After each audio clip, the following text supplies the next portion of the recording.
আসসালামু আলাইকুম। আজকে রান্না করব গরুর মাংসের ভুনা। তার জন্য এখানে আমি মাংসগুলো ভালোভাবে কেটে ধুয়ে নিয়েছি। আর এখানে বেটে রাখা মশলা নিয়েছি, আদা বাটা, রসুন বাটা, গরম মশলা বাটা। মাংসটা রান্নার জন্য চুলায় একটি কড়াই বসিয়ে দিয়েছি। এখন পরিমাণ মতো তেল দিয়ে দিব।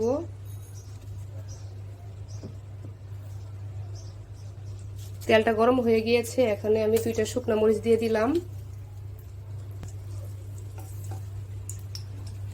আস্ত কয়েকটি রসুন দিয়ে দিলাম। এটা তেলের সাথে একটু ভেজে নেব। কেটে রাখা পেঁয়াজ কুচি দিয়ে দিব। তেলের সাথে কিছুক্ষণ পেঁয়াজগুলো ভেজে নেব।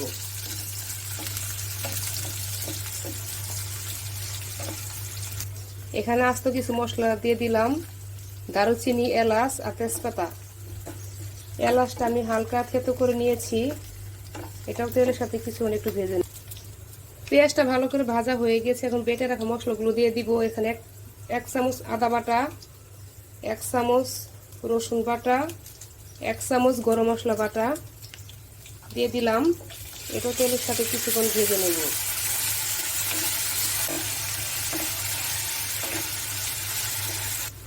বেটে রাখা মশলাগুলো ভাজা হয়ে গেছে। এখন বাকি মশলাগুলো দিয়ে দিব। এখানে 1/2 চামচ ধনিয়া গুঁড়া, 1/2 চামচ হলুদের গুঁড়া, স্বাদ মতো লবণ, আর আমি যতটুকু পরিমাণ ঝাল পছন্দ করি অতটুকু পরিমাণ মরিচের গুঁড়া দিয়ে দিয়েছি। এখন তেলের সাথে মশলাগুলো কিছুক্ষণ কষিয়ে নেব। মশলাটা যেন পুড়ে না যায় তার জন্য অল্প একটু পানি দিয়ে দিলাম। আরও কিছুক্ষণ মশলাটা ভালো করে কষিয়ে নেব।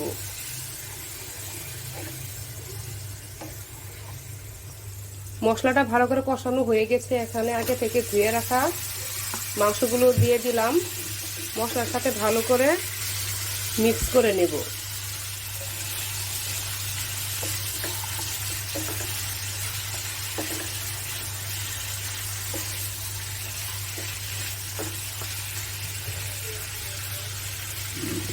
ভালো করে মশলার সাথে মাংসগুলো মিক্স করা হয়ে গেছে। কিছুক্ষণ ঢাকনা দিয়ে ঢেকে মাংসগুলো কষিয়ে নেব। মাংসটা আমি আবার একটু ভালো করে একটু মিক্স করব।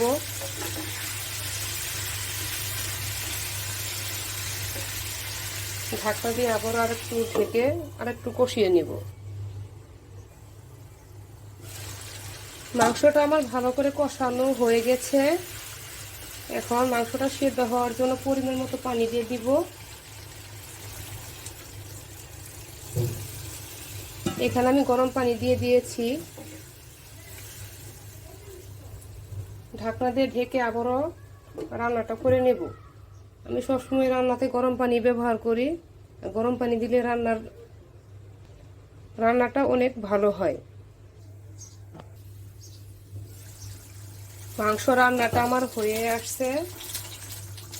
নামানোর আগে এখানে আমি 1 চামচ ভাজা গরম মশলার গুঁড়া দিয়ে দিলাম।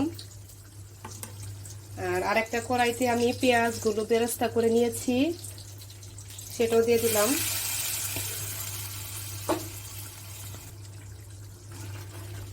একটু মিক্স করে নেব।